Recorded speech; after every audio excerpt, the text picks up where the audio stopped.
All right, it's a Weird. thing. We're on the internet now. How does it feel? I feel connected.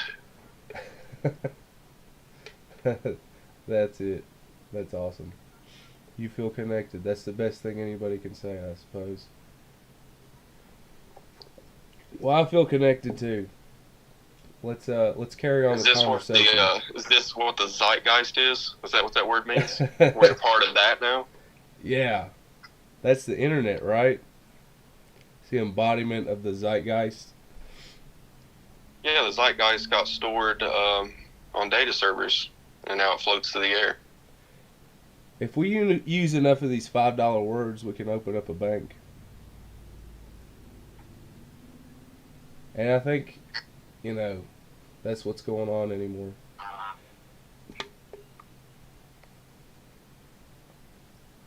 Yeah, I was listening to a podcast, and I've heard people, look at the world through this lens. Sometimes I wonder if it's useful or practical at all, but like it feels like it can be whenever people talk about everyone has female and masculine energy. Okay, like you're trying to balance it out within yourself. Like Yeah, you, kind of like a fully formed person or someone that like everyone likes to be around. Usually they got a nice blend of both those energies, and they've harnessed them and know when to use which one. It's a weird thing though, because if you're born a male, if you're born a female, like clearly you're going to think this one energy is better for you. And I guess and it opens up a larger question: is like, is the universe set up this way? Is it just our sexual organs are set up this way as humans, and like as the animals on this planet, or is like the universe also set up and kind of like a could you are we trying to characterize the universe with like masculine and female energy just because it's so obvious to us and we compare everything to us and that's our sex setup, or well, is there actually like that push and pull that's maybe more of a cosmic real thing that's happening?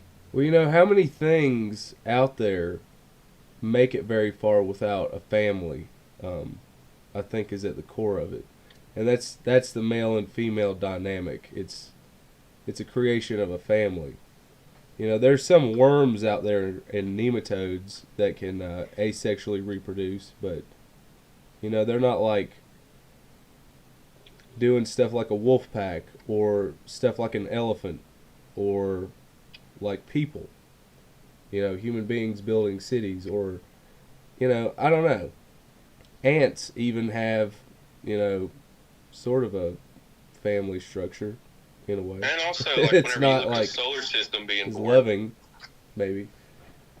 like when a solar system's born, it's what does it come out of like a black hole explodes, like a star starts, a black hole consumes itself, and I don't even fully understand it, but I know these planets all gravitate. They could be anywhere, but even planets want to gravitate around each other, and Yeah, it forms a geodesic in the fabric of space time. The sun just has a it creates a larger geodesic, and the planets like you take a sheet like a blanket and you put a bowling ball in the middle and then you put all these other smaller balls and spin them around really fast. They're they're gonna they're gonna want to go towards the bowling ball as they're spiraling down like a whirlpool. Like when you open a drain, that's kind of how gravity works. A black hole is like such a intense geodesic that things fall off it like a cliff. They don't go into an orbit. Like the orbit is so extreme that you're going straight in. You're like falling off of space and time and you die.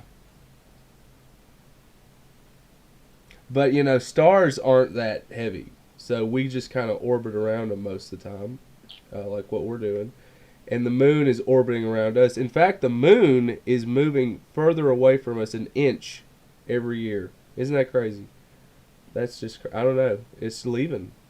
It's I had thought it was a enough. little further away. It's a little further away every year, 1 inch. I mean, that's a lot over time.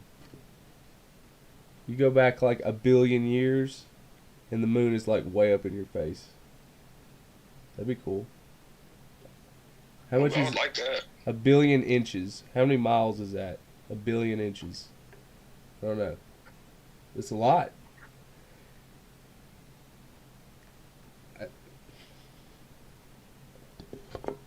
It's ridiculous we can't drive there yet. Like build a bridge to the moon. Yeah. It can revolve, you know. The entrance would be going around the Earth like the moon does. Yeah, you would have to like catch the road as it's coming by. That's a real Mario Kart Rainbow Road right there. Yeah, dude, you'd have to drive really fast and catch and jump onto the road and switch from Earth gravity to the road in the moon.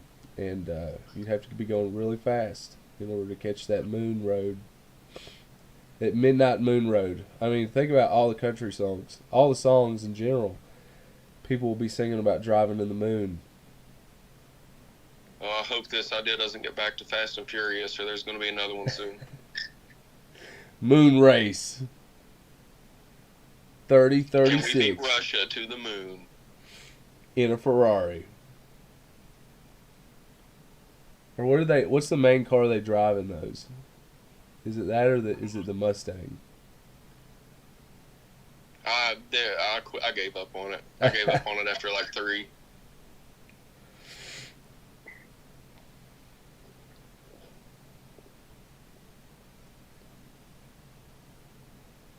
But yeah, I do think it's odd with the whole masculine, feminine energy. It's like, all right, so people try to sum it up like if you're being receptive, that's feminine.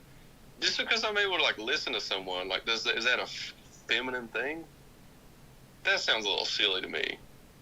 I feel like people want to sum up too much like masculine and feminine, like when it comes to just common sense things. Well, it's like the sun and the moon, and we're on Earth.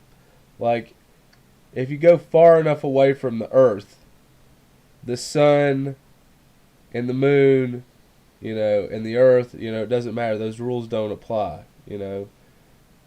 I think it's kind of what you're getting at. Like, you could go At so... the base of it, are they saying like masculine's like pushing away and like feminine's pulling in? Is that the core base of this? Well, it's like, you know, the moon creates the waves in the ocean. By pulling on it. Yeah. And moving around it. So, the Earth would not have life without the moon. It wouldn't have. It would not have life without the sun either, and the sun Right. is more masculine because it's give, like Right. shooting out energy at you. But if it was just the sun, then the Earth would get too hot, and it would not move, and it would die. Everything on it would die. It would just be another rock with some water on it, maybe, that evaporated. Would we be fine without the moon? If the moon disappeared, would we be good? No, we'd die, dude. We would die. Why?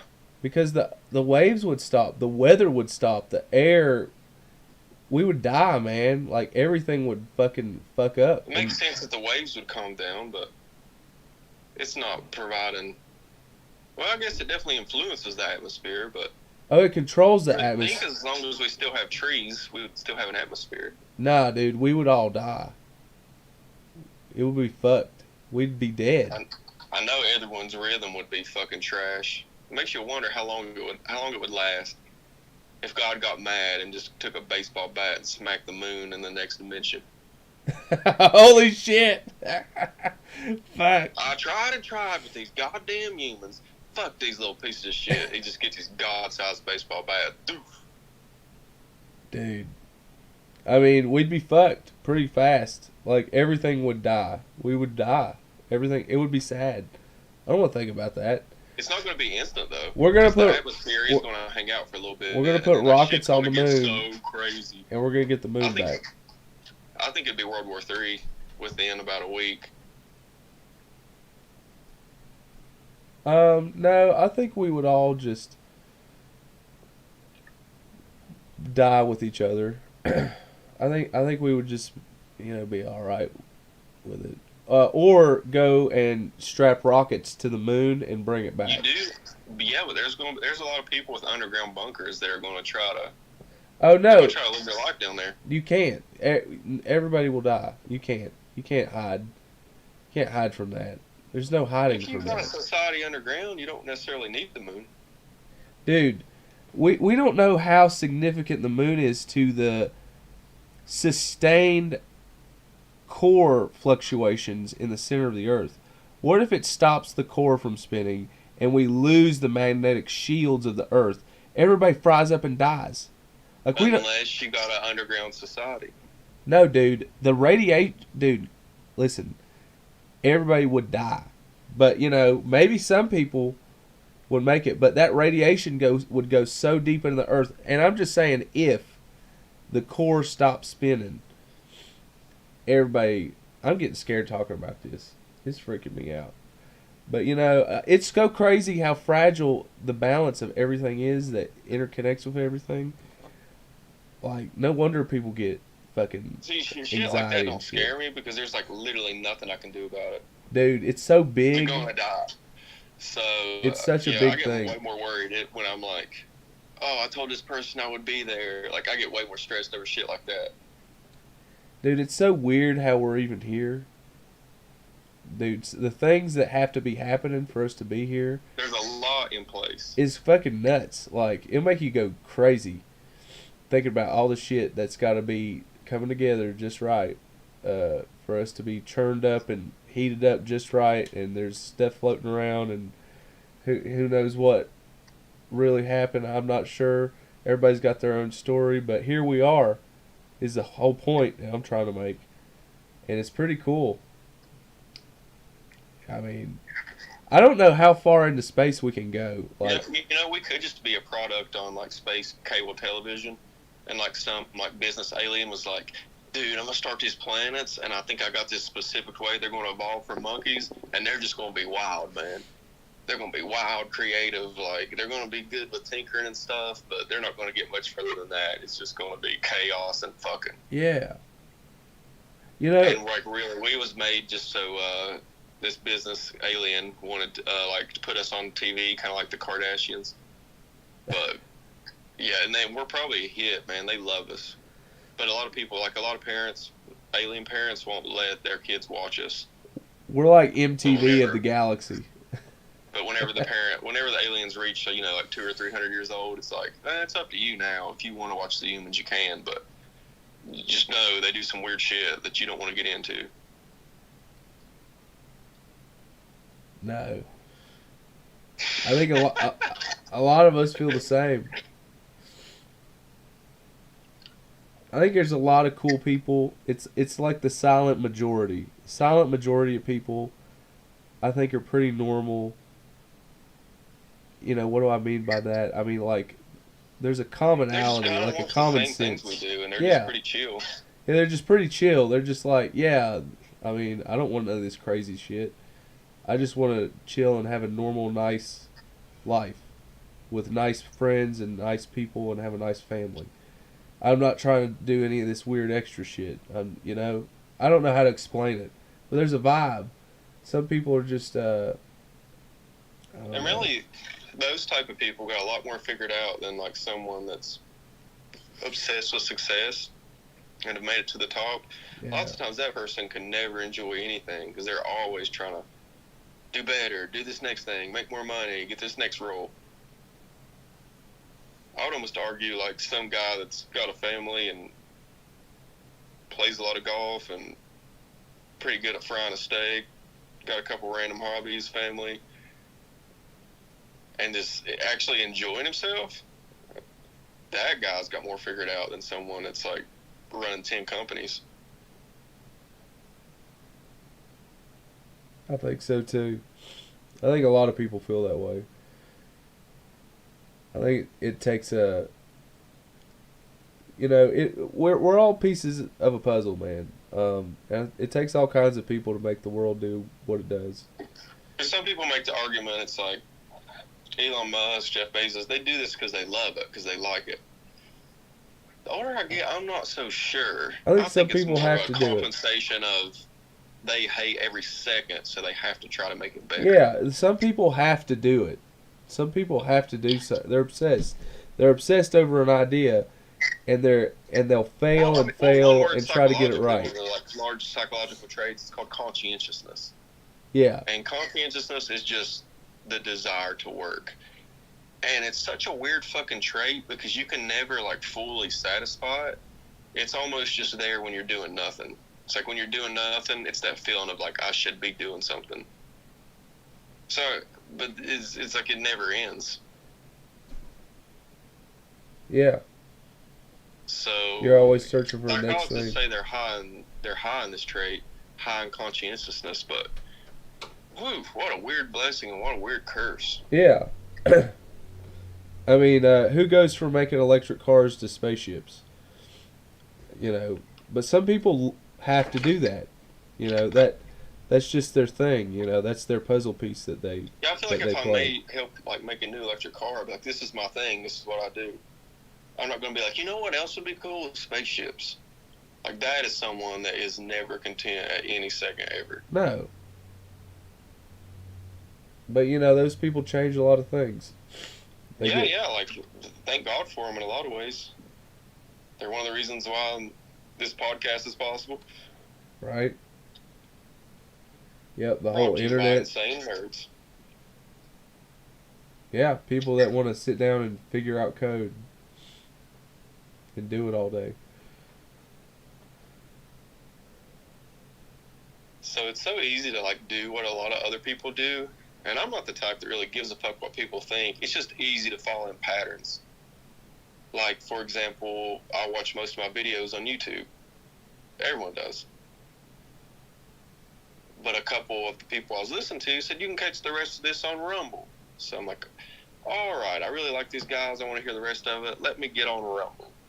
As I was getting it, it felt so weird. I'm like, oh my God, like, am I far right? Am I like going against society? Like, what am I about to hear?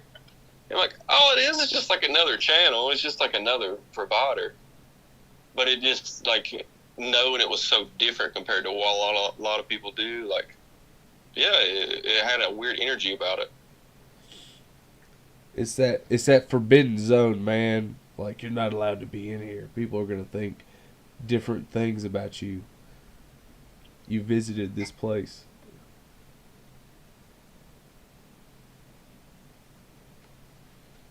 Yeah, it's just like you're walking into a strip club. Rumble It's like, oh, I hope no one I know's here. feels like you're walking in a strip club.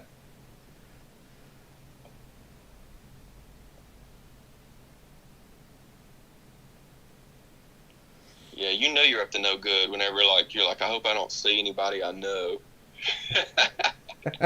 You probably, that's that higher voice that's like, I heard a really good take because one of the things I didn't like about some of the quotes in the Bible, like it was always talk about fearing God, Yeah. and I don't know, I just took that as a personal tag because I'm like, if I really like something, I shouldn't have to fear it. I should be more one with it. It should empower me. So I never really understood that, but I heard someone put it in a cool way.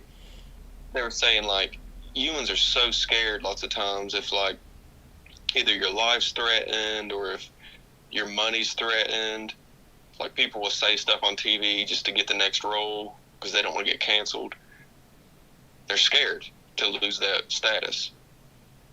But the best way to keep morals in any situation, no matter how it gets bad, no matter how bad it gets, is if you only fear God. If that's the only thing you fear, then the only thing you fear is that higher voice in your head, like you know what to do, you know the right thing to do, you know the true thing.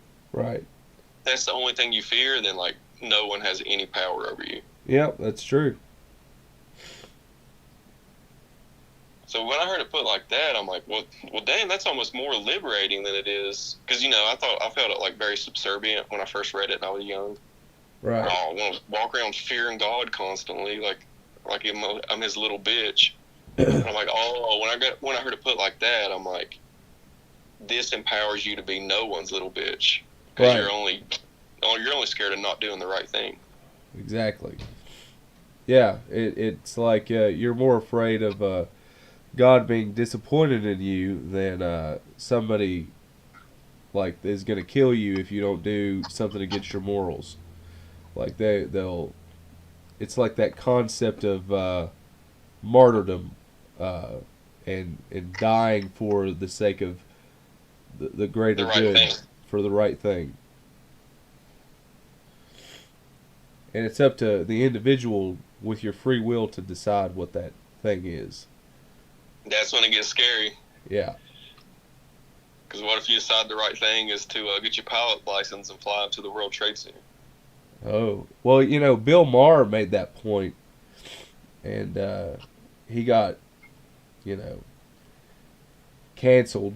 His show got canceled, and he came back later to do real time, real time with Bill Maher.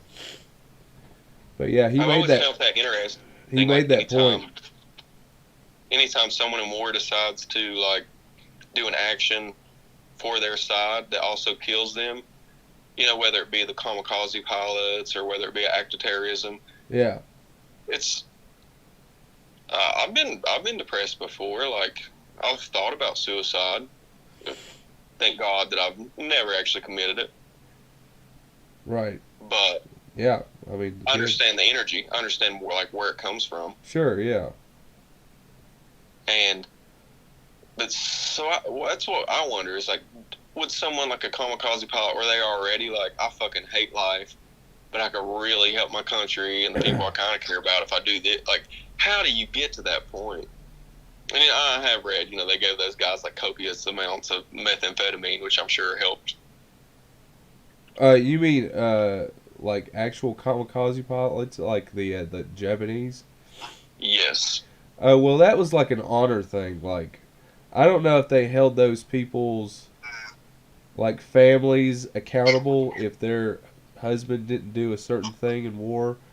I don't know, or if they signed up for it. I'm not clear on that whole thing, but I know that was like that was like an honor-based thing for their empire, for their emperor. They would die, kind of thing. That reminds me of that book I read by Christopher Hitchens called "Why God Is Bad." I might have that title wrong, but I know it's around. It's along those lines. Okay. Like the problem with God, why God is bad, right. Something like that. But he brought up that for someone to do like something like super evil, normally it's like out of the name of religion. Like only religion can turn a decent person into a maniac. Well, I mean, science can do the same thing. I agree. And who knows, maybe he would change his view if he was alive today. I mean, science has done... I mean, human beings have done horrible things, period. I mean, it doesn't matter what race, religion, or creed they are. I see the point he was making, but I agree with you. It's like they were already like going to do some bad stuff. They're just using this as a scapegoat. Yeah. Like whether God told me to do it, whether I'm doing it for business, whether I'm doing it for to get laid. Yeah, it's a bullshit argument. All that is a scapegoat. It's a fucking bullshit like reason. Right.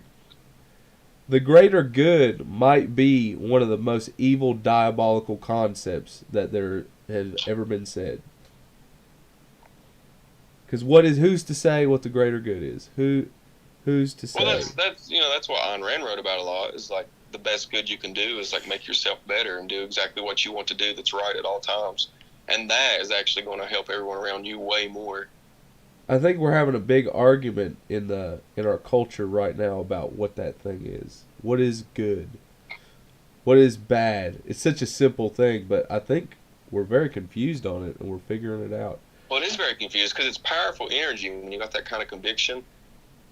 So if your intentions are not aligned with someone else, they take it as like bad intentions. If you're like obsessed with making a green environment and you decide to like shut down this oil refinery, those people in that town, they're like, that's how I was like sending my kids to school. That's how I was buying Christmas presents. Like, what am I going to do now? Well, think about not having a car. What if they want to take your car? What if they say cars are bad for the environment? You can't have your own independent vehicle. You have to take a bus. Everybody has to take a bus. Everybody has to take a train. No cars. You can't have your own car. You can't have a car sit in your driveway, waiting, taking up oil, spewing out fumes just so you can go down the road whenever you feel like it. no one's allowed to have a car. That's kind of the extreme that people talk about. The loss of independence for the sake of a greater good is like where it gets crazy. You know, how do you figure out what is good? Is it better to be more independent, or is it better to obsess about the environment? What is it good to obsess over one thing? How do you balance your viewpoint?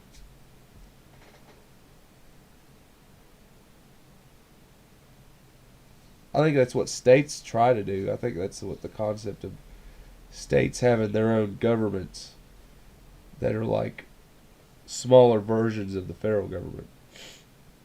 They try to figure it out like a bunch of petri dishes. You know, each state's like a petri dish, and Yeah, they're people in the USA forget how blessed they are because I think it's not like it's so easy to go from state to state in the U.S. You literally just do it. yeah, You know, like you said, different laws, but if you're in like Europe or Asia, like you can't just go to another country. You can, but like there's steps involved. There's passport stuff. There's maybe I'm wrong. If you're in like England, can you just drive like to Germany? No worries. no, yeah, you gotta have well, actually, what is it considered? Yeah, I'm pretty sure they still do.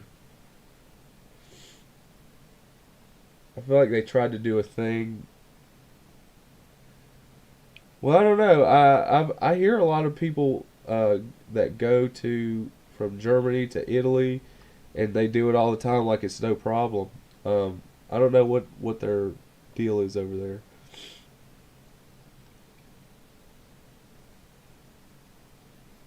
I've never been.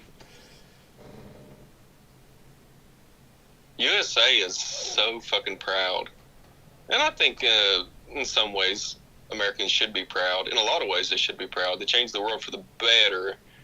Obviously, atrocities have been committed, like every society. Right. But overall, I think the world's much better because of America.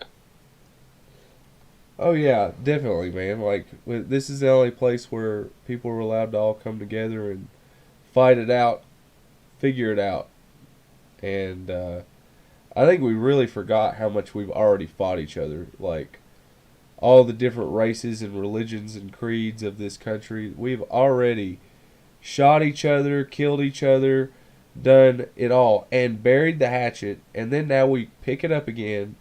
It's like, guys, you know how many times we've done this for like hundreds of years? Like, aren't your cells tired of doing the same battle with the same people over the same things? Like, nah, let's do it again. We were getting along though in the '70s, right? Like we were all roller skating.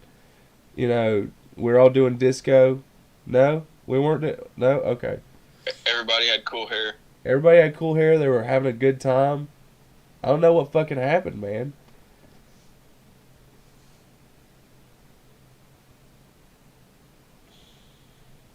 People quit skating, I think. I think that really fucked up society. Well, you know, all kinds of people, all the different races and religions of people were dancing together in the '60s and the '70s. They were like they got along really, really, really well, and that was at the height of some of the worst things that people said were going on. And nowadays, things that are not as bad as it was, it's like people are really mad again, and we have to fight over and over and over I don't know what, like just forever. We have to just always fight for some reason. But as we were saying before I started recording this, I feel like they're trying to distract people away from like having wars, like with all the social media, with all of the like weird scandals, like Will Smith slapping Chris Rock and then the Chris Rock thing, comedy special. Like I think it's just all like, hey guys, oh look how crazy this is. Like have polarizing things that happen, kind of like a sports team. Like you know how a sports team, people get so riled up that they almost want to fight each other, but instead they watch what the teams do. I think that's what's happened. And maybe it's a good thing. I don't know.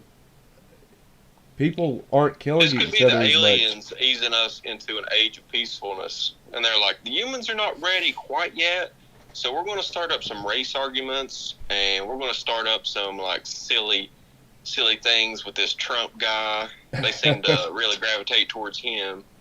And we'll put a funny little adversary against him, and this will give them something to do to distract them from killing each other. And we'll ease them into, like, actually, like, really loving each other and progressing. Could be, man. It seems like it. It's kind of like a mom, like, needing a break from raising her toddler. She's like, here's some Legos. Well, like, you know, the war that people play now is like calling you out on social media and getting you, like, canceled. That's the war. Like, nobody's really dying. It's kind of crazy. It's weird. But females have more power than they ever have. And now even the way we go to war is how females, like, outcast each other in the group. Because men would, you fight somebody, you beat their ass, and, like, no one talks to them. Like, that's how men lots of times settle things. Women, like, they'll just shame someone. Did you know what she did? She's a whore. Da da da. Yeah, whenever you want to outcast someone now, it's very like mean girl energy. Dude. Yeah, that's true. I think so.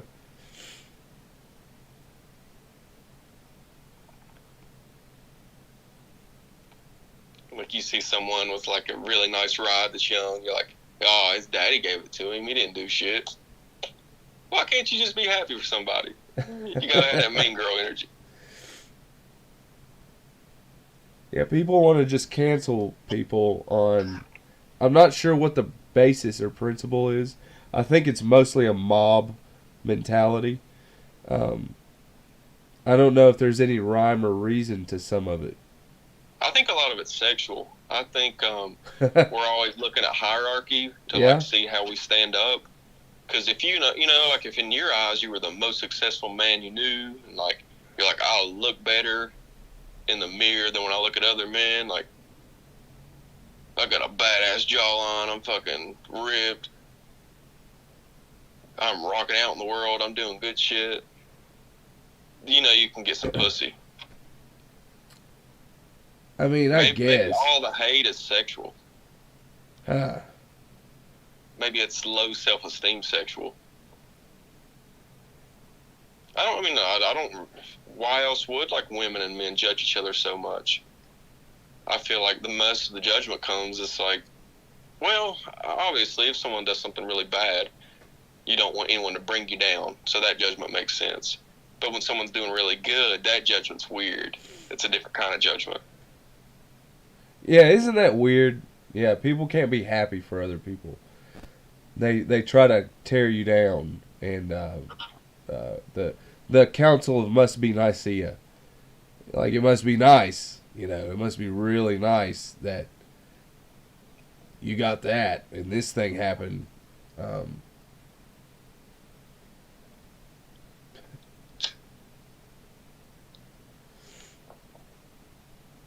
Just gotta ignore it and do your own thing. I heard this analogy from a fisherman that talked about crabs and how one is trying to get out and escape, and all the other crabs pull it down to die with the rest of them. They don't want it to get out. They're not trying to help it. They're not trying to get out themselves. They just won't let him leave. And some people act like that too. The opposite energy, I seen a video of some otters the other day, and there was kind of this high wall that made it kind of hard to jump out of the river and get to where they were going. So one of them jumped on the other one's back, got up there. Then when that one got up there, every time one of the seals would jump, every time one of the otters would jump, the otter would grab the back of its neck and like help pull it up there, and it would pop right on up. And then they all take turns doing that. This one was struggling; they had to do it a couple times, but they all made it up this high wall that would have been impossible to get up if they didn't work together. That's why mammals are so fucking cool. There's this weird love connection in between them that some humans struggle with this, but good humans help other humans and want to see them succeed. Yeah, that's where we have our peak performance.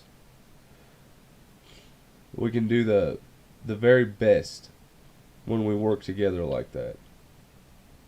It's the easiest way to judge if someone is confident or insecure too, is if you introduce them to someone that is just, the way life plays out. For whatever reason, their life's playing out pretty fucking awesome, comparatively speaking. Whether that be money, relationships, whatever it is. Sometimes people are in better spots. If you immediately want to tear them down or poke holes in why they're there, it's massive insecurity is what that is. Obviously, like if someone's like done a lot of like atrocities to get to where they're at, that's worthy of judgment. But if it's like they're just a normal person and they happen to get in a good spot, and you immediately want to start looking at what did they do wrong to get there, it's like, oof. Calm down and say good job.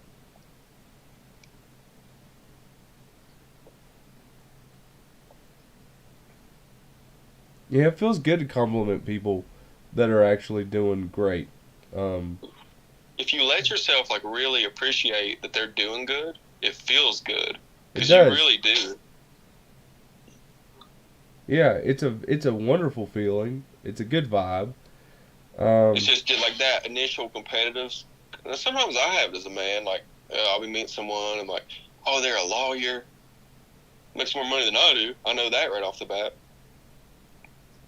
But then like, I'll take a step back from that little competitive nick that I feel. It's like, oh, they're doing good. And I'm like, oh, that's cool, man. I bet that was hard. I bet you had to go through some shit to get there.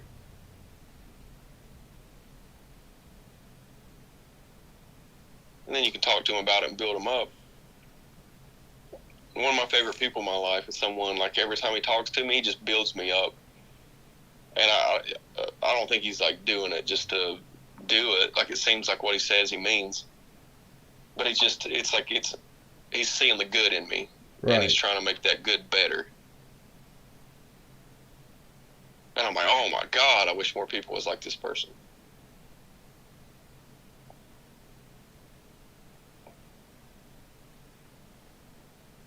Well, those really successful people usually are like that, but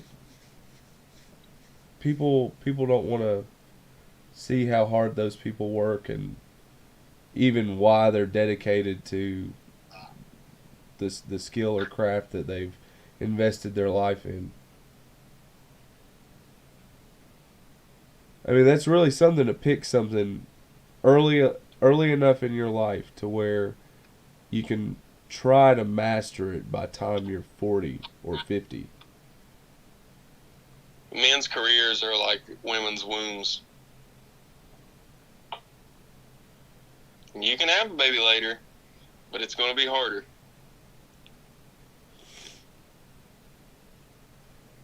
Yeah, if You you can start a career when you're 50, but it's going to be way harder. yeah, like if you want to be a doctor, you got to know before you get out of high school like what the fuck you're doing. So when you're 18 years old, you got to have yourself so fully developed mentally that you know what the hell you're doing, you know what college you're trying to apply to, and you prepared for it for the last 4 years in high school. So like before you can, I don't know, before a lot of people even figure out what the fuck they're doing, these doctor people have it all figured out. And they go and, or these lawyers, you know, go and do the thing and finish in their 30s.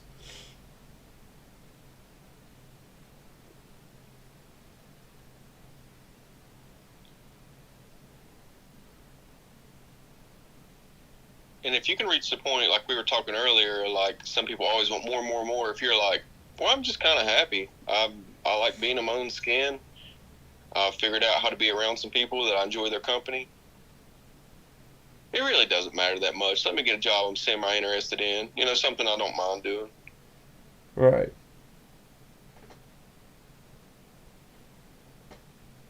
That's, yeah, that might be the cheat code on a lot of it. It's like you're semi-happy already, and you're like, just do this. Just fucking do this. Well, a lot of people do that because they have other things that they want to do in their lives. It depends on what you want to do.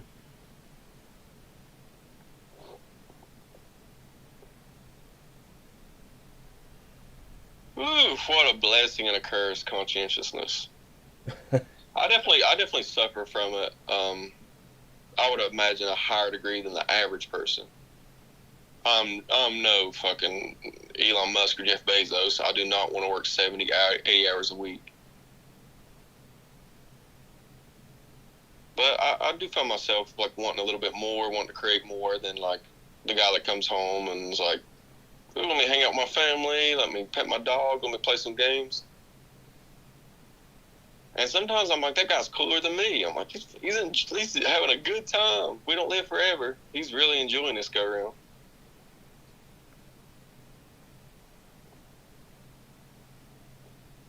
Kind of like we were talking about, like we're in one of the best periods of peace ever as far as America's concerned. Like there's really no threat. Yet, like most people can't enjoy it. They're like, I gotta build something. I gotta create something. Man, the society's not been like it is right now for the most part. Like, you can live like a king if you just chill out and enjoy yourself.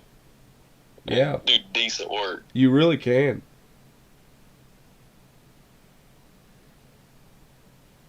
That's the concept that attracts so many people to this country is you can be the king of your own castle. Well, what an awesome concept. It's magical. It's beautiful. It's crazy that we've even... And yeah, it's hard. Like, you know, if you come here and you think it's going to like just show up on your front door, you're insane. And I don't think immigrants ever show up like that. Lots of times they're some of the hardest working people in our society. It's people that moved here to try to, you know, get a better life. Right. And there's laws that state that people have to leave you the fuck alone and can't go onto your land.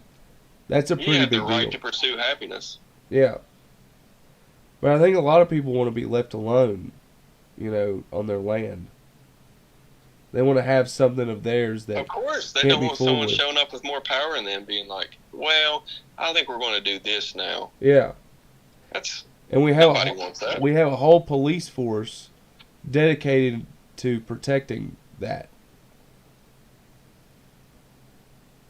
Sometimes I feel like people have been getting told what to do by whoever was in power for so long that, like, as a collective people, we've almost like made it a kink, or we somehow like made it okay, like it's comfortable. Kind of like, you know, if a kid was abused, like a girl was abused when she was young, then she looks for like an abusive guy when she gets older. Right. She's either sexualized it or she's just turned into something that's like, this is home, this is what I'm used to. I feel like there's some humans that like would almost just rather be controlled by the elite. Honestly, it feels more like a Democrat thing. I think Republicans are a little bit more would rather be controlled by God, whatever they think that is in their head. And I think Democrats would rather be controlled by like a more powerful person.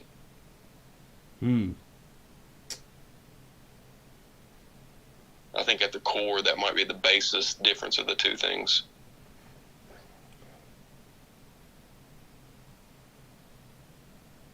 I don't know what the difference is really anymore. I kind of feel like a lot of it's just all bullshit.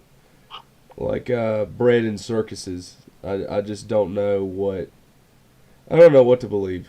Honestly, I've seen so much crazy shit go on in the past 10 years. I don't know what to think. At the point where like we're all going to be in 20 years, where like when you see a video AI is so good that it's like, I don't anything. This doesn't mean anything. You could make me say anything. You could make me look like I did anything. Show me a video of me like murdering a bunch of kids. Yeah, it's AI. Just type it in; it'll do it. Yeah, that. Yeah, I don't exactly. I think it's all fake. I just don't believe any. I don't believe anything I see on the TV. I don't believe any of it. None of it. Like, just none of it. I don't believe any of it. I don't know. Do you believe podcasters that you listen to? I don't know. Not all of them. No. Definitely not all of them. Sometimes I will purposely listen to a podcast I don't believe in just because I want to hear, a different view. I want to hear something that challenges me. So yeah, definitely not all of them, but I'm sure there's people in your life your friends you have that would come tell you something. You're like, well, I don't necessarily completely agree, but I believe he believes this. I believe he's got his points. Why he believes it. Yeah, I believe that about people and podcasters. And what I'm getting at is like podcasters are just people. You could argue that successful podcasts have turned into a different thing, and they're just about the money now. So they get rid of their beliefs to chase the money. Right. Which understand, it probably happens a lot. Yeah. That's how I feel about it. Yeah, if it's just some dudes talking, I believe that they believe that, but do I believe that what they're talking about is real, or is it a theater, like a show? That's a question for me. Like, I don't know. I don't have any kind of declaration or anything. Like, I don't know. I don't know what's going. I don't know what's going on. And I nobody can convince me otherwise. Like, people be like, what about this? Can you believe this has happened? I'm like, no, I don't know. I'm not there. I don't see what's going on over there. It is nuts that we know everything. Not everything, but we know the majority of major events happening all around the world right now. Right. And if you, honestly, I don't know because I don't look at news as much as a lot of people do, but I could Google anything. I could be like, what happened today in India? What happened today in Bangladesh? That is right there at my fingertips. Yeah. And if something truly tragic happened, like more than likely it's going to make our way to us. But the thing about it is the only way you know about it is through a camera, and people paid to tell you a story. They don't have to tell you. I literally wouldn't know or be able to prove it wrong if they were like, I don't even know what China has. If it's like, I know it's not a president, but whoever their overall leader is, I don't know what his, what you would call him. But the leader of China, their top dog, if they were like, he's assassinated today. Okay, I have no way of proving that or knowing that. I'm probably not going to ever go over there. It looks like a beautiful country, but I just don't think it's going to be in my lifetime. So, you could say anything about China, and I'd be like, well, I guess that happened. No fucking way in knowing. But reportedly, some people do visit these places, and they are real.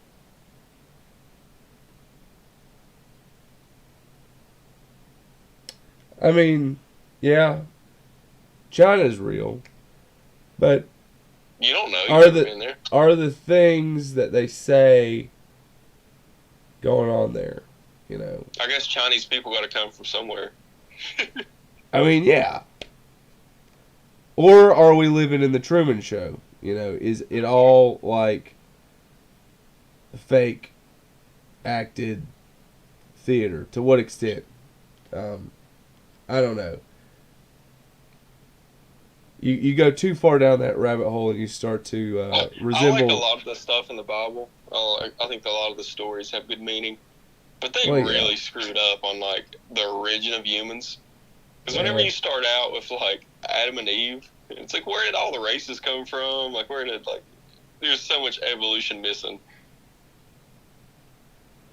Well, I mean that's not the Because point of they them. actually do try to run through. I mean, they're not super detailed. They're not saying this was the only thing that happened, but they do run through like all of Abraham's kids and like this lineage Right. led to this. It's like, oh, I think you're skipping a lot. I think you're skipping a whole lot of human diversity. Well, they had all these councils that where they argued about what to put in the Bible and take out of the Bible, and so they just basically chopped it all up into what it is now. And then you had King James put it together. It's a whole long story, but people still can't agree on what version of the Bible to go by, and what to include and what to take out.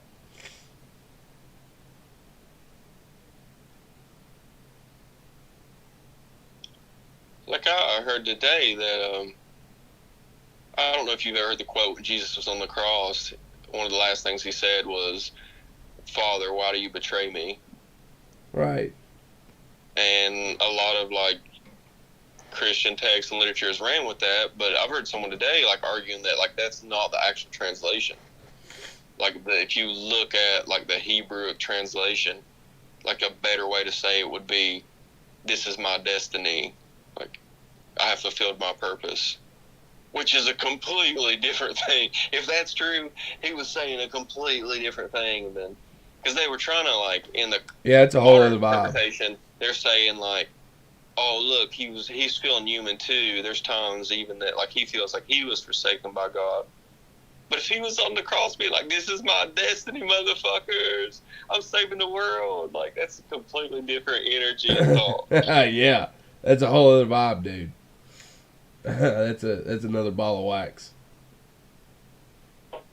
Man, I don't know. Imagine him getting tortured or murdered and him being like, "Yeah, this is my destiny. Fucking do what you gotta do. I'm not phased." Yeah, Yeah, that's way different than being like, "Where have you gone? Like, you forsaken me. You left me here." that yeah, that's a significantly different.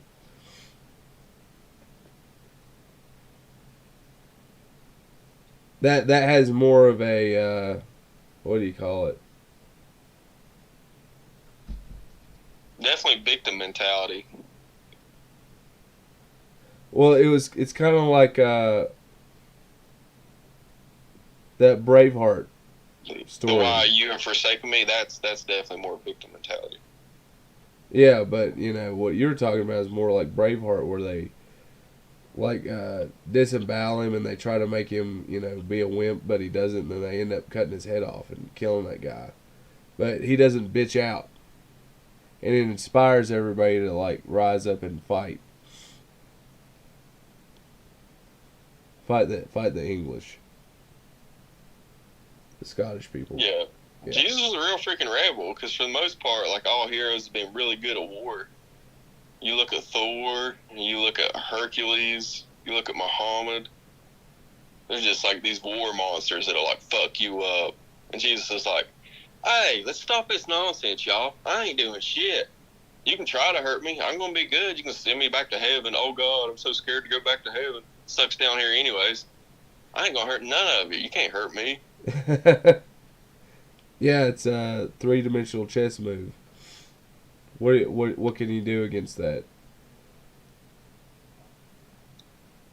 It's like a real flex. Like, I can walk on water, man. I can do anything.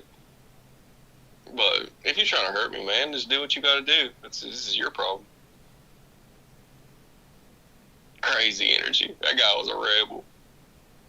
Oh, for sure, man. Yeah, nobody had done things that way ever. It was a totally new way of thinking.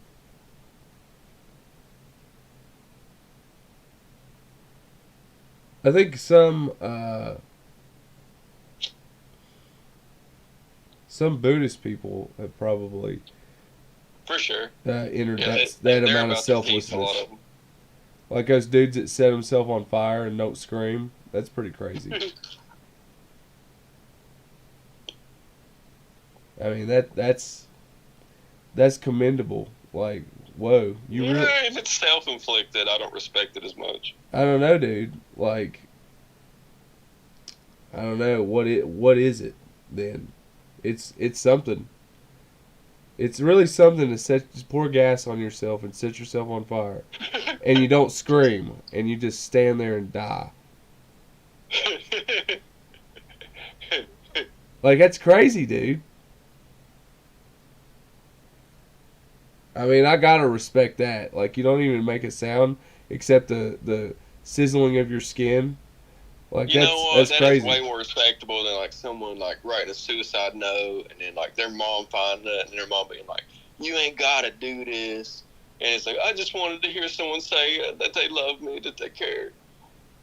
Like, now this guy's like, not only am I taking myself out, I'm not going to bitch for a second. I'm not even going to make a noise. I haven't talked to someone in 10 years. No wonder they want to kill themselves. Their life probably sucks. Being a Buddhist monk would suck. You just fucking like chill on the same mountain forever, just meditating. I'd be so fucking bored. I'd want you to light me on fire too. Oh shit.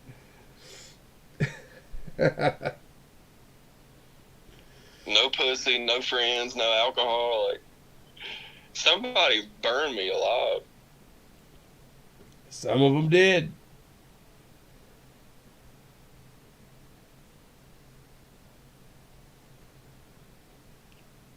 Man, it's interesting the whole like that you inherit like thoughts and maybe ideas or definitely instincts from like the previous genes of your ancestors. Mm-hmm. But people are taking this shit too far now. Like I heard a girl saying like because of the Salem witch trials, like it's like she's scared to do anything magical as a woman.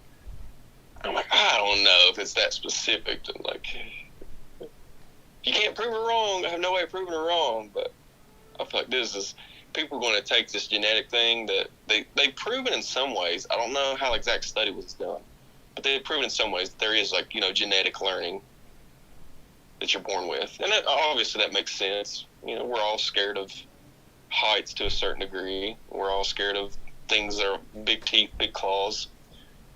That'll fuck you up. That'll kill you.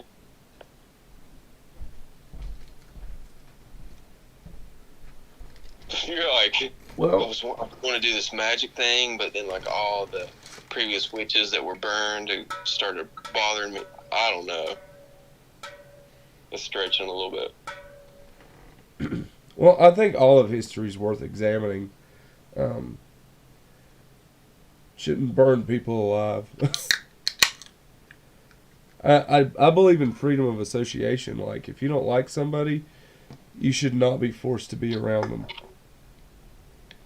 I heard a 5-year-old have an interesting concept on reincarnation. He said what animal you're scared of was the animal you were in the past life. And you're so scared of it because you wouldn't want to go back to that again. Huh. It's like someone's scared of birds. They used to be a bird. Someone's scared of spiders. They were probably like a spider that fucked another spider and got eaten alive. Whoa, dude.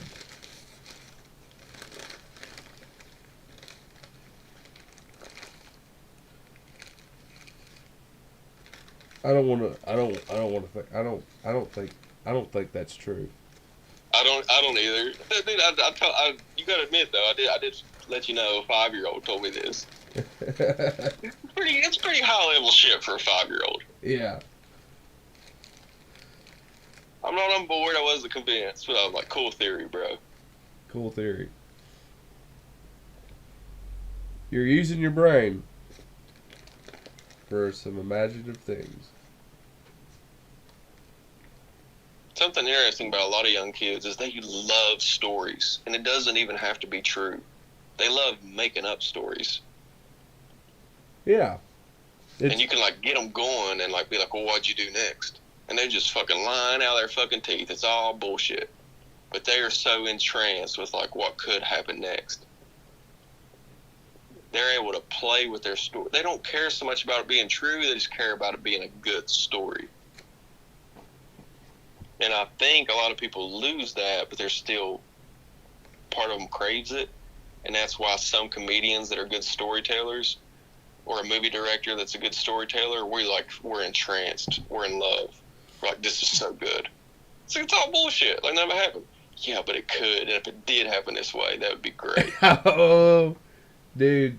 Yeah, you really hit the nail on the head, dude.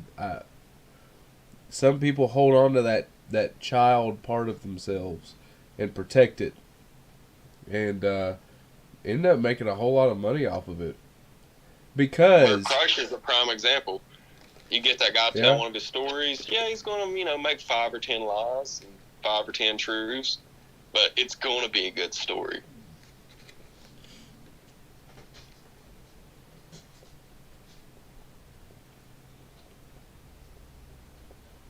Did he meet someone in the Russian mafia?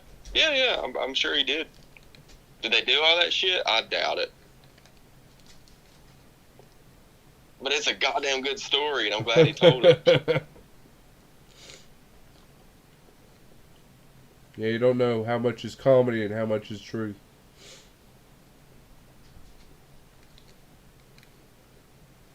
When are they not on stage? If you know what I mean. Some people can be on stage when they're sitting on a couch with you. I don't know how much you listen to the comedian Theo Vaughn, but whenever he's on a podcast, the way his brain works is like in bits. Like lots of times he's telling stories and like there's no way some of this shit happened. But he knows it's funny and everyone's laughing, so it's easy to listen to. It's a good listen. Yeah. Yeah, that's his goals. Like the most important focus and priority of people. You know, this analogy I've used before about archery. You know, people can pick their target. You know, that's what free will is.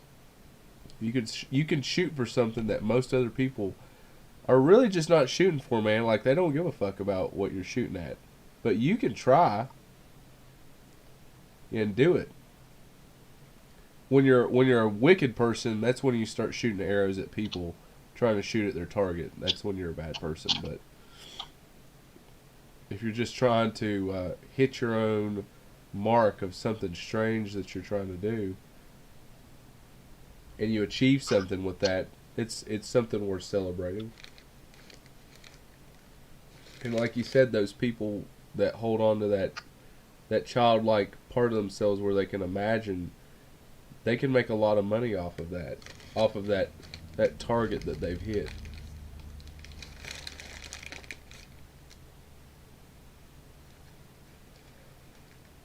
And the entertainment is so weird as far as you look at the good for society.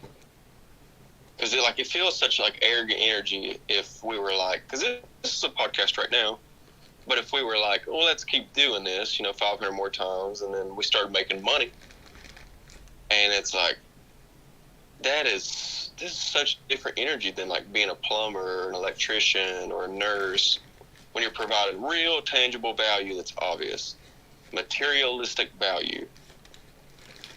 But I will 100% like agree that a lot of podcasts have done me a ton of value, whether it's like learning how to take care of my body or just like giving me some much needed like conversation or laughter.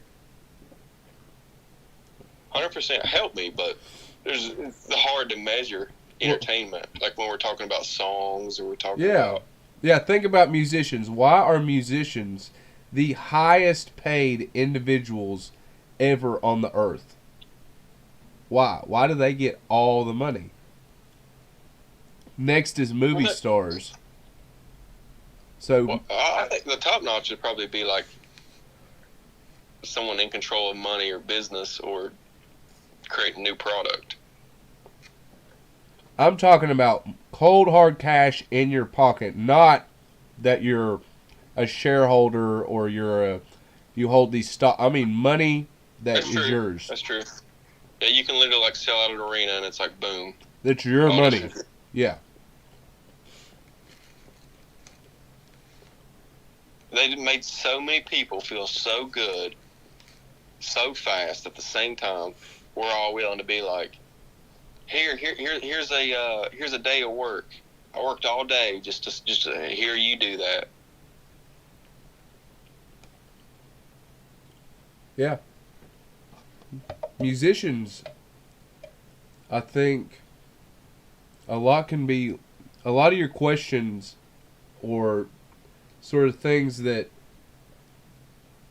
you're hitting on here, like the storytelling, like Most songs are, a lot of them are based in truth, but for the most part, they're telling a story. The beat's not like a really a thing. It's like something they're creating, they're weaving. yeah, and there's something about the music that induces a feeling across languages that can tap into something that's like religious in a way, but on a personal, deep level.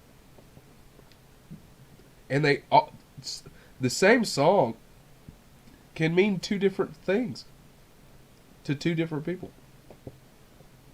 100%. There's even songs I've had the lyrics wrong on, and someone told me the correct lyrics, and I will say, like, I'm going to pretend like you didn't say that. I like it better the way I heard it before. Exactly.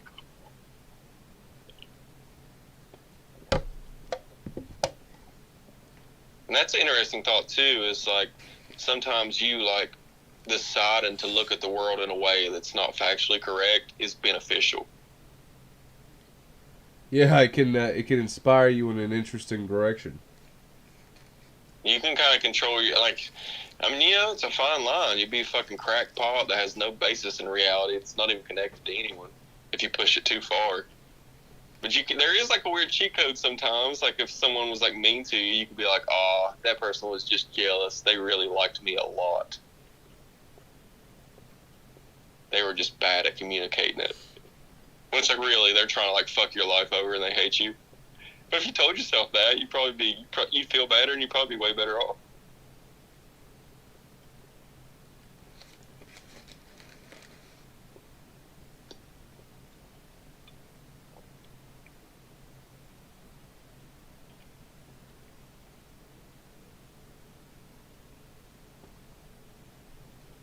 A lot of pickup artists say that frame is the best way to get a lady.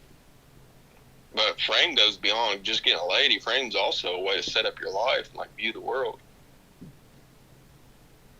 What do you mean? Like, That's one of the tricks and tools that pickup artists use. They say whoever has the strongest frame wins the interaction. So if you're like walking up to a new person, like maybe a lady, and like you got this just frame, this view of life that you're rocking out as a person, like you're a damn good man, she should be attracted to you. This is your views because you've thought about them deeply and you've explored them and you challenged them.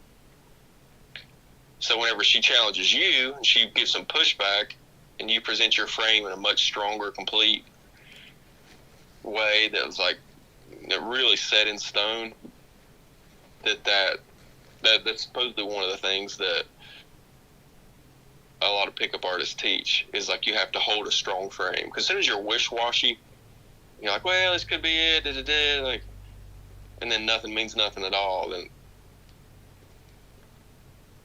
they say women lose attraction. oh yeah. But I don't even think it's a woman. I think people lose attraction. Like, it's very enticing, the idea that someone's got it figured out. Yeah.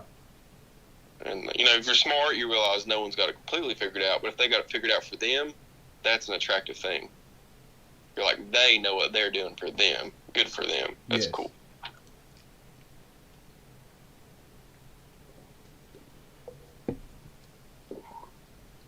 Yes, they do.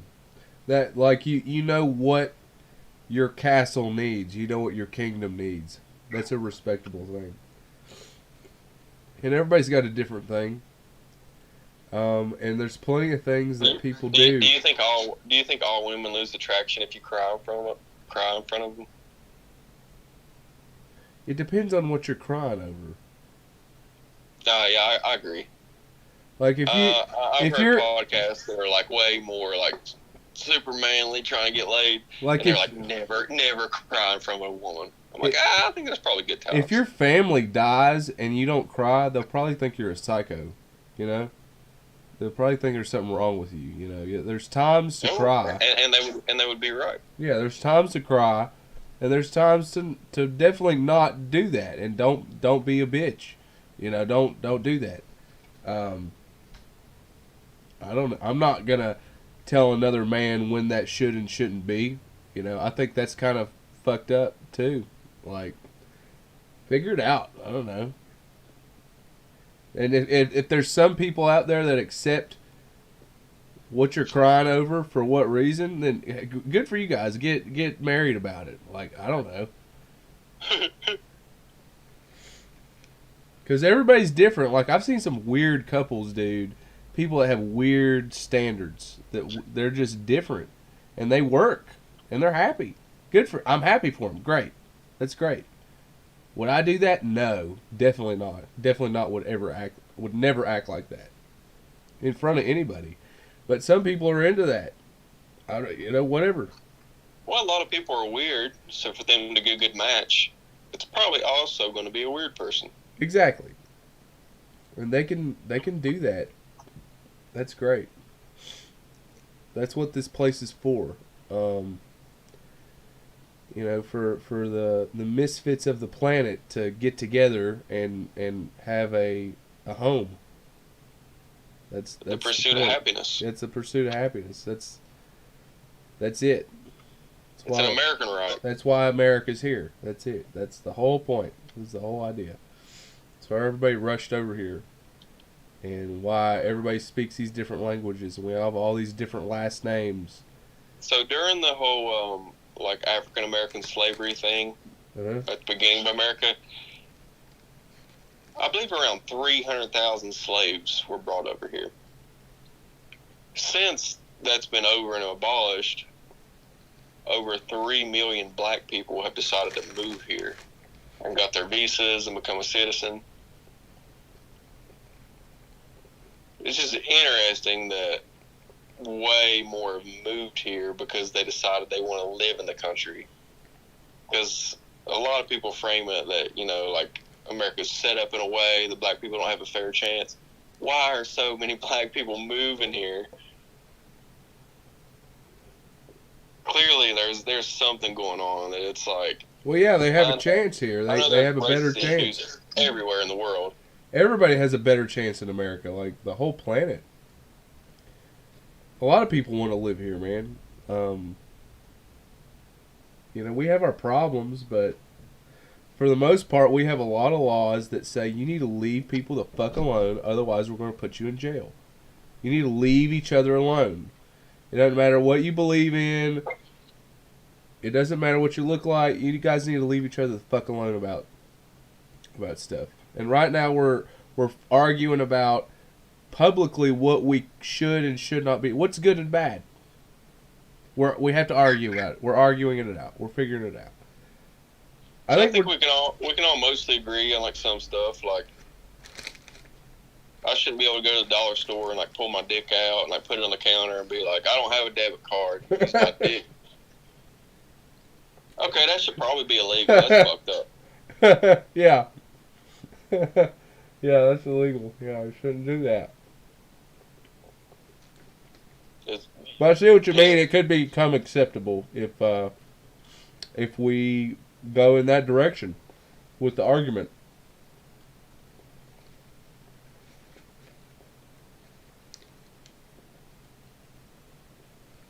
What if women become so powerful they can just show you their tits and they're like, all right, here's the down payment for my mortgage. You got to see my breast. It's more than good enough.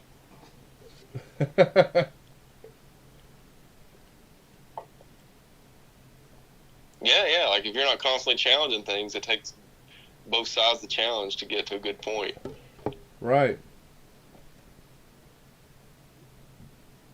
It's very annoying that America has two political sides, but at the same time, I feel like it almost has to be that way. Yeah, we have to fight it out. The tension is what brings out the best things, just everything in general. So, is the husband the Republican and the female's the Democrat? Well, yeah. And they're just arguing about marriage, about how we should raise these fucking kids? Yes.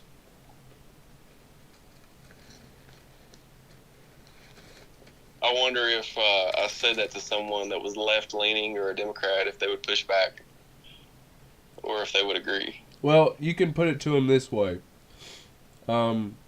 Liberals, they're right brain wired. They're right brain dominant. Conservatives are left brain dominant. They're very logical and linear thinking. And a lot of people say that's also the masculine and feminine. Your left brain is masculine or your right brain is feminine. But they're wired in two different ways. The masculine or logical side is wired up in series, like 1, 2, 3, 4. And the right brain is the feminine creative side, and it's wired like red, potato, wood, tree, sky. You know, it's like just, it's got all that shit. So one is mathematical, one is creative. And much like our culture. And this does connect back to what we were talking to earlier, like feminine and masculine energy. Yes. You have both of them. Yes. You want to integrate it to be the coolest person. Yeah, and then you have the sun and the moon. Like, do you want to live on the moon? No. Do you want to live on the sun? No. Let's live on the earth. Okay. We agree on that. Let's live on the earth. Okay. Well, what do we do about the sun and the moon? Well, they do a lot. Well, one's the mom and one's the dad. I don't know. It's just, people try to make it a lot more complicated. But it's not that complicated. So you're saying the problem with Christianity is that the mom is just pure evil because you got God, and then the opposition is just like, and God's, you know, clearly a masculine figure. Yeah, he doesn't. Yeah, he doesn't need a wife. He doesn't need a woman. He doesn't need that. So there's no role model. There's no feminine role model. There's a sun but no moon. You know, I know they talk about the moon, the lesser light or whatever, but in the literal sense. So you think God and Satan fucked? No. Now I do like what you said though, that we were talking about the Garden of Eden, and we were talking about, you know, Satan and the snake, and there were all these like pictures of this woman with a snake, and it was supposed to be God's wife. It's like these old ancient, I think her name was Asherah or Ashra or something like that. And then you were talking about the snake, and you said something like, what if Satan... Oh yeah, and Baphomet, like Baphomet is like, you know, this chick, naked chick with a goat's head. Like what if God and his wife got divorced, and he like stuck that goat head over her face, because, you know, that's what divorced people do. They put like a mustache or like knock your teeth out in a picture on the frame, and, you know, out of spite. Like, it was not a good divorce. It was a nasty divorce. We had a good thing going. This bitch fucked me over, so I'm gonna just smear her. Yeah. I can't remember how you put it, but you were like, "What if we are in a custody battle?" Yeah, that's what you said. We're in a cosmic custody battle between God and Satan, and and then we went further and said, you know, Mother Earth, Father Sky, who lives in the earth? You know, the devil, Satan, who lives in the sky? God. You know, they had a divorce, and the children of the earth are in between it, the cosmic custody battle. Yeah, that's that conversation. That was a very interesting conversation. I tried to talk to some people about that, and it made them very angry. Which, you know, anything that's that polarizing, I think, is interesting to talk about. You know, I think it's a good question. What is up with monotheism? You know, what is up with not having... as a person, like, most things are a wife. dual-sided. Yeah. Where's God's wife? I think it's a good question. Who's God praying to, and who's Jesus praying to in the Garden of Gethsemane? I think it's a good question. Everybody flies off the handle about it, and they're like, "Solo Scriptura, you're evil." I was like, well, that's how America was created. If you want to call that evil and get all loony on me, okay. I just don't know how I can talk to you about anything anymore.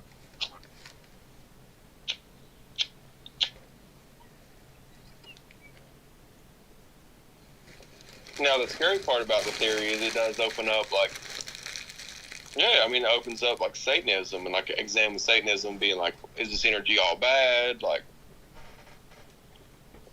it's almost like you're giving the devil a second chance. Right. And if the devil was manipulative and wanted the worst for you, that would be a bad move. Right. So, what is truth? What's the truth? Is it true?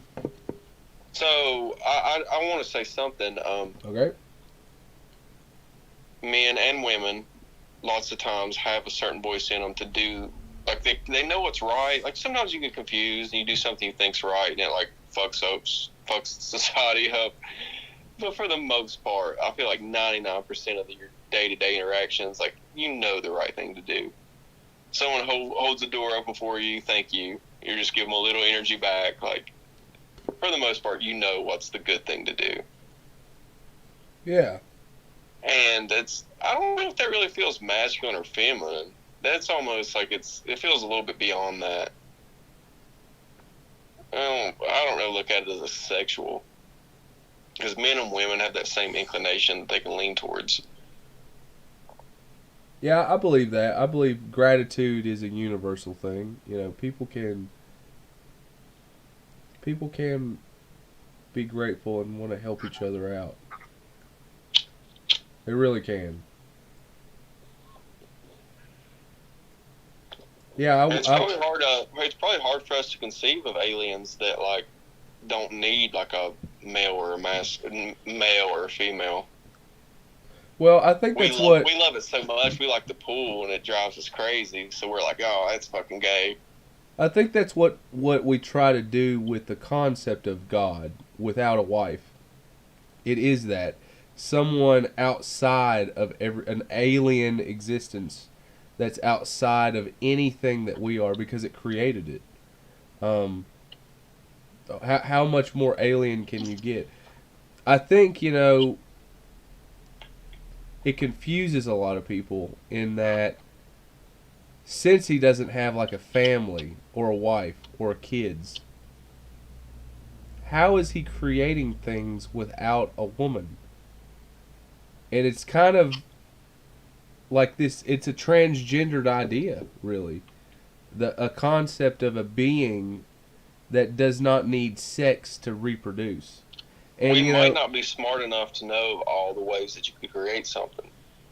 Like, if me and you, learned how to code and we created an AI, like, it'd be like, this fucking guy doesn't have a wife? It's like, well, we didn't need a wife to make this code. And that's just one example. Like, who knows all the ways you can create something?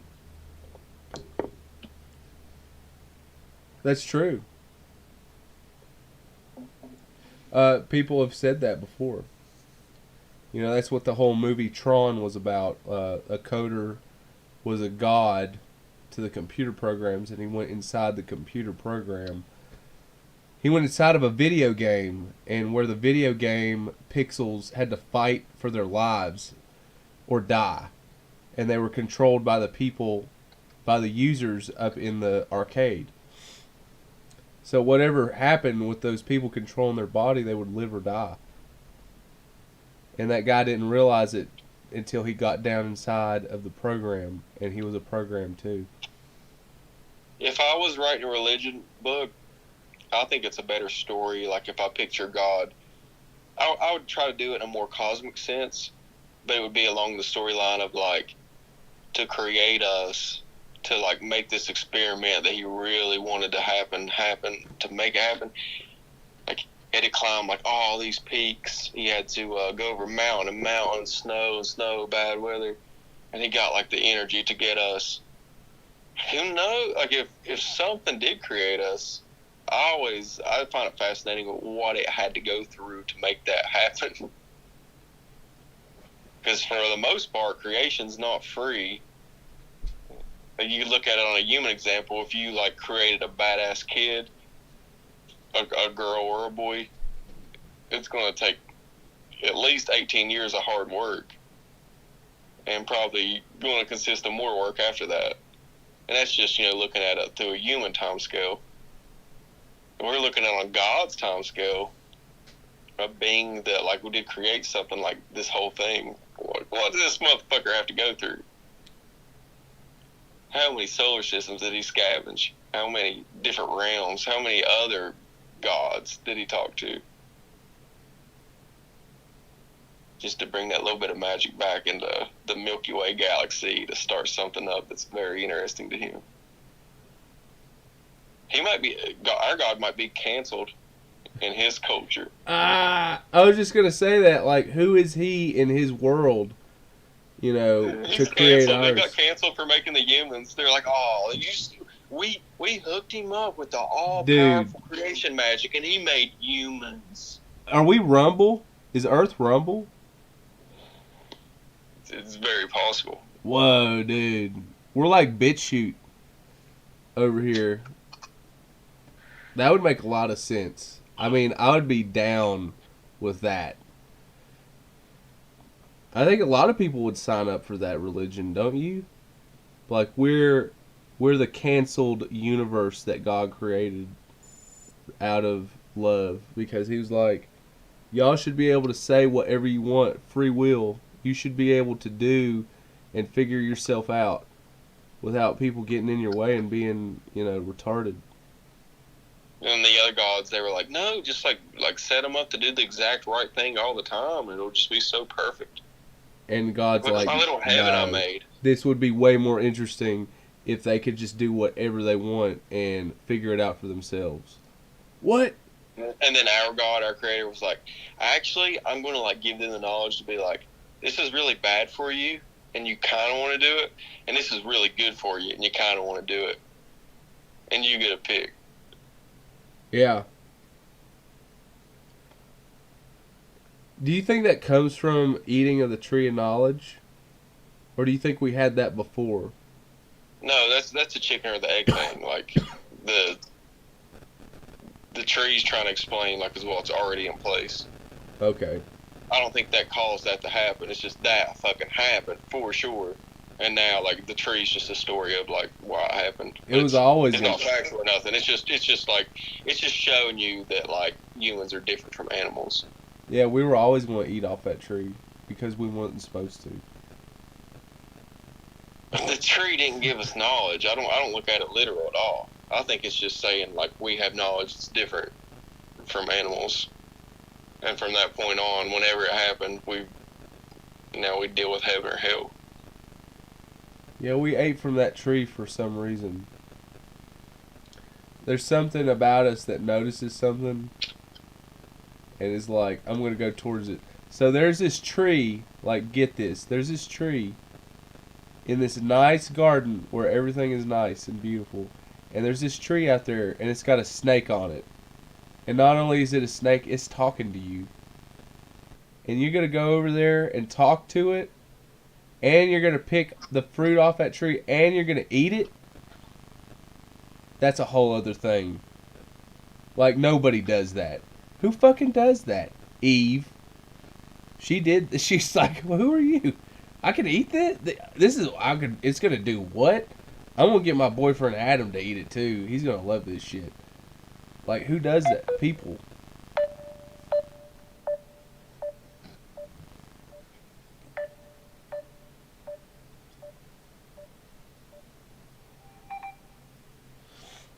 I lost you, man. Are you back? I am back. But anyway, I made my point. Like, who does that shit? People do that. We go up to trees with talking snakes and eat the fruit off of them. That's probably just built into us. We're kind of crazy, but we do cool shit like build rocket ships. I don't know what it all means. I don't know if we're supposed to build rockets. I don't know what we're supposed to do exactly.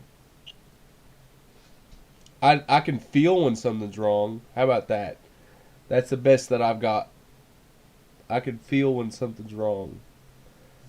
I don't know how I could explain it or even write a book about it, but I can see something, and I feel like most people, and this is what we were talking about earlier, and you said, some people kind of have this common vibe, this feeling that they all kind of agree on. We don't have to speak on it.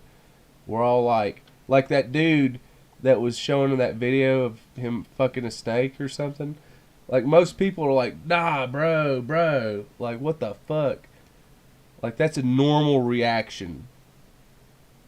Why? Like, okay, again, I could, like, write a book about it or something. But really, it's a feeling. You either get it or you don't. It, it's an intuitive thing. Yeah. Yeah, it's like an intuition.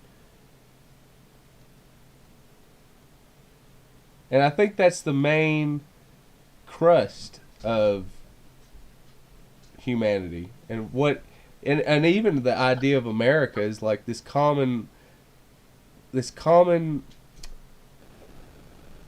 thing we can gather around of like, I kind of feel like this is wrong. Let's not do that and make some laws about it. And I think they tried really hard to write it down, and people have just, ignored most of it. But I don't think you can ignore that idea. I don't think that idea is going anywhere. Like, that's such a crazy, new, important idea. And not only is it a new idea, it's been put into practice and it's worked. Well, we got so lucky because they were one of the few big groups, the original founding fathers, and like all the cool people that came with them. Yeah. They were in oppression. They decided to escape oppression, did this crazy voyage, succeeded, got challenged again, succeeded. So they have like a completely different perspective on life than we would. Right. Like, we can look back at the shit that they came up with and be like, well, I'm glad this is playing out pretty good. It seemed like they did a good call. Like, I guess us all having guns maybe does help the government not be so controlling a little bit. Yeah, it's the most important part, that we're equal to the government's power with the use of the same technology. Like, if the government got phasers tomorrow, the American people should have phasers too. Like, that's the point of that law, of that Second Amendment. Everybody should have the same thing the government has, so that they don't have something that you don't have. That's the spirit of the law. And I'm glad that that's a critical part of the interpretation of our laws, like the spirit of it. Like, what is it there for, and that's a valuable thing. So in some ways, I do think they had like an awesome perspective, and just been through a crazy challenge to have that good perspective. And then some things, like, I think they just got lucky on, like, because they had no awareness. They didn't know the nuke was going to be a thing. Yeah. If they knew that was a thing, would they have been like, all citizens can access the nuke? Because I don't think they would have. But I'm just saying, like, there's a lot of things that have came out into reality that just were not even a possibility. Like, I'm sure like nukes and cell phones and Twitter did not go through George Washington's head. Well, I think they would not have even done a nuke. I think it would have been a whole other. That's a whole other thing. But I see what you're saying. I think they would have, because I think they were going. The whole thing with the nuke is like, you're scared if you don't do it, someone else is going to do it, and now they got all the power, so you got to do it. They're like, well, we got to do it if China's kind of figuring it out too. We're going to at least be able to match them. I think the nuke's inevitable. I don't know. It's one of those things where it's such a As soon as one bad person figures out how to nuke and no one else knows how to do it, we're all fucked. So a lot of good people get scared. And it's like, we got to do it too. It's the same thing as buying a gun, man. Like, hopefully you never have to use a gun. But if someone bad was trying to, like, use a gun on you, you want a gun. It's the same way with nukes.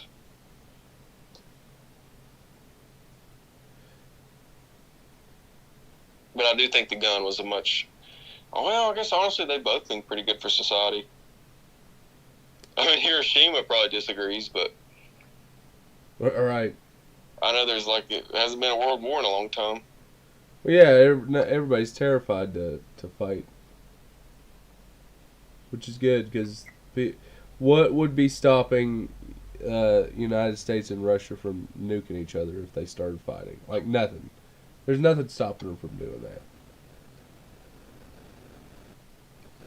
I heard somebody say that white men brought women out of oppression.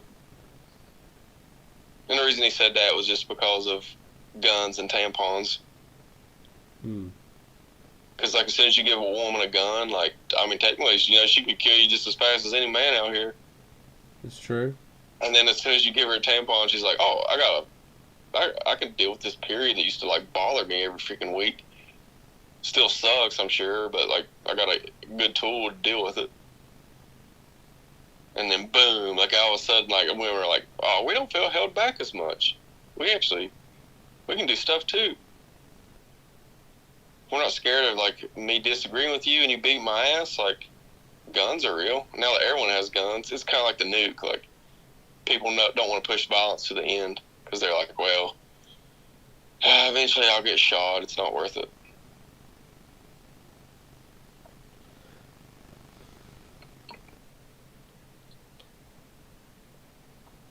That's an interesting point about the nuke and the gun. Would the founding fathers want everybody to have a nuke?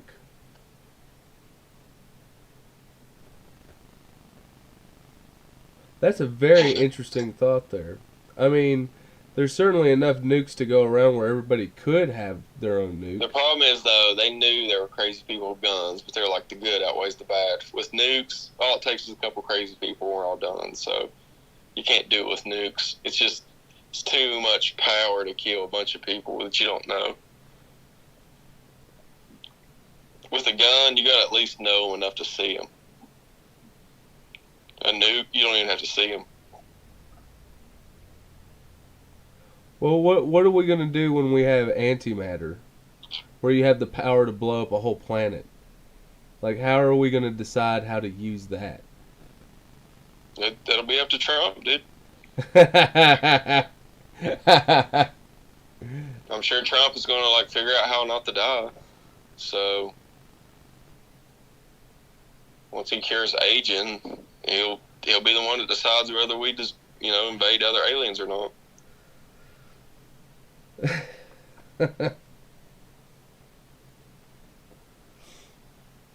I guess so.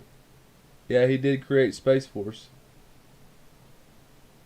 He got the military further into the space than anybody else has. His ego is just so fucking massive, he refuses to die.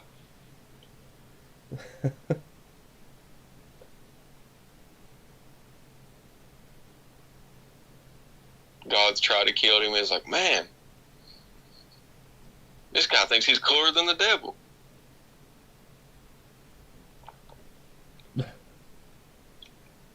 He starts challenging God.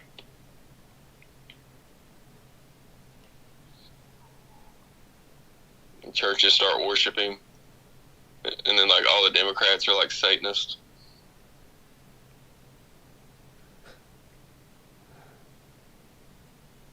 He's like the God Emperor of mankind from Warhammer 40K. It's kind of funny what I'm saying, just because it's ridiculous of just like how big of a figure he is, and like it is fucking insane how many people talk about that guy. Old people talk about him, young people talk about him. Like, the amount of attention on that motherfucker, Oh yeah. which I think is exactly what he wanted. I think he does have a massive ego, and I think he loves every second of it. But it's just a wild character to be like, more. Got investigated by the FBI on the same day he's like out there golfing. That would ruin most people's day. Like, oh shit, I'm sorry, I can't go to this golfing thing. I got the FBI coming later. I got some documents. He's like, no, we're gonna finish the hole. That's fine. Let's finish the hole. I mean, I would. Why not? Yeah, this me golf with my friends. It's not going to change the outcome of that. Yeah, who cares if the government shows up? Like, who fucking gives a shit about the government? Like, honestly, who the fuck are they? The FBI, like, okay. Oh, you're good. What are you coming to my house for? Like, that's weird. I don't know. I'd have the same attitude. Somebody coming to my house. I would love to talk to Trump, like, get him drunk or something. I don't even think he drinks, but I would love to get him drunk and just, like, let everything fly. Like, does he actually have a plan, or is he just like, dude, I just say this shit and it makes me money. I know how to talk. No, he's got a plan. I mean, I can tell he's got a plan. I don't think he just says that shit. I think he believes it. Now, is it all like, you know, an act? Is he in on the act, or is he really trying to expose bullshit, or what? These are the things I don't know about anymore. I'm not sure what the fuck's going on, honestly. It's all really strange to me. Anyway, I don't know what's happening. A lot of people like the guy, and this whole election thing is really weird. There's a lot of weird stuff around the election that. And something else really weird is, like, I've heard Democrats ask the question. They're like, if Biden can't run, or let's just do a hypothetical that he doesn't want to run, who would be the candidate you'd vote for? And a vast majority of them are like, I don't know. Like, there's nobody here. It's like an empty closet. There's not, like, a Democratic president. It's almost like Biden has to rerun if the Democrats want to keep office. Unless someone just emerges real quick out of the shadows, but there's no one there right now. No one's at the wheel. It's just spinning around and round.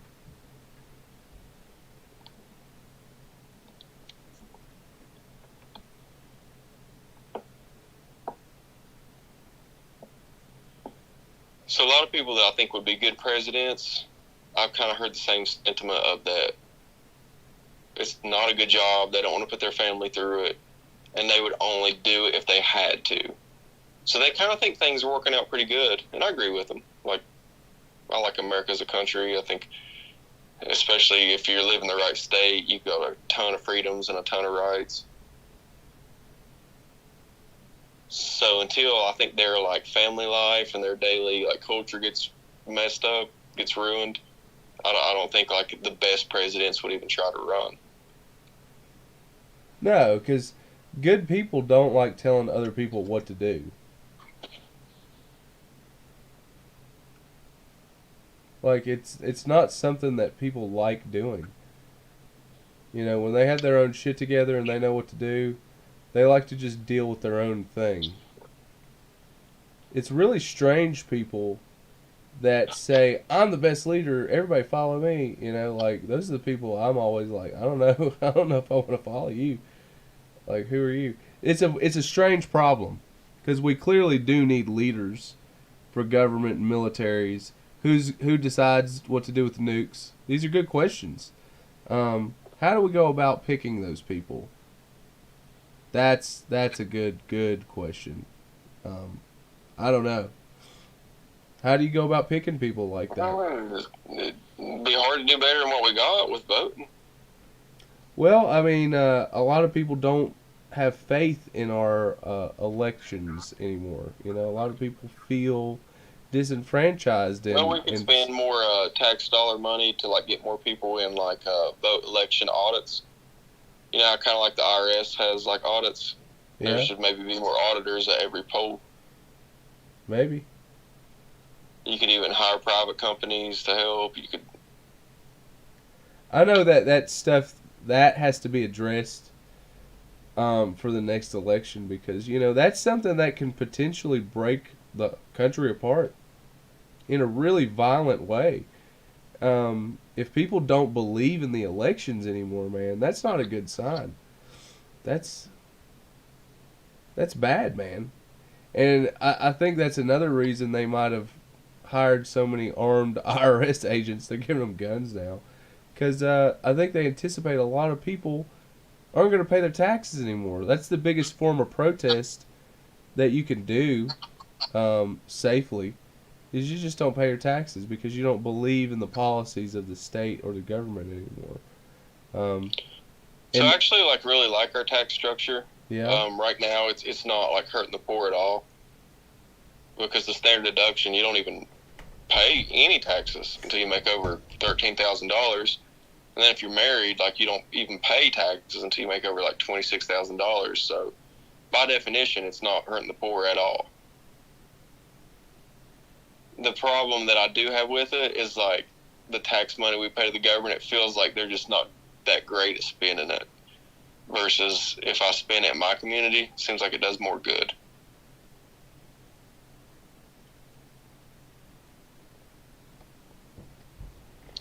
But overall, I support it because a lot of the stuff the government does, whether it be roads, whether it be Social Security, I want these Social Security. I want these nets for us. Some people call it entitlement programs, but I'm glad they're there. yeah. The idea If behind I it's a fucked good up and idea. I was old and I needed Social Security, like, yeah, I want that to be available to everybody. Yeah, I don't want people to suffer. I think there are better alternatives. I think people are intelligent enough to invest their money to where they could get better care than what Social Security can provide. But you know that's a whole other argument. Wow, I just like the level of it right now. Is what I'm saying. It's Yeah, like I like food stamps. I don't want nobody to starve. I'm willing to pay some taxes for that.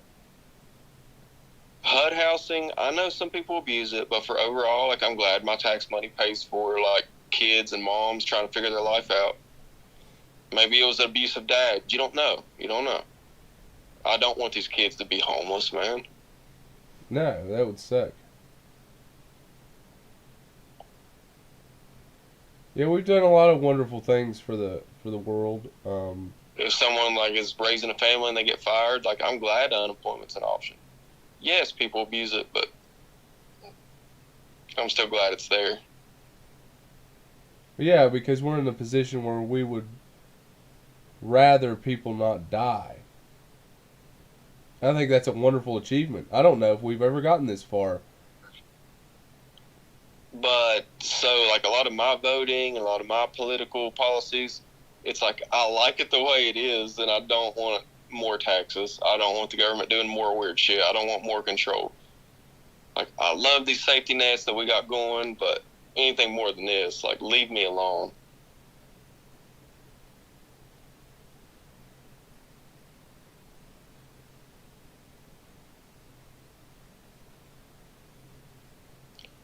But with that, man, I think I'm gonna have to sign off.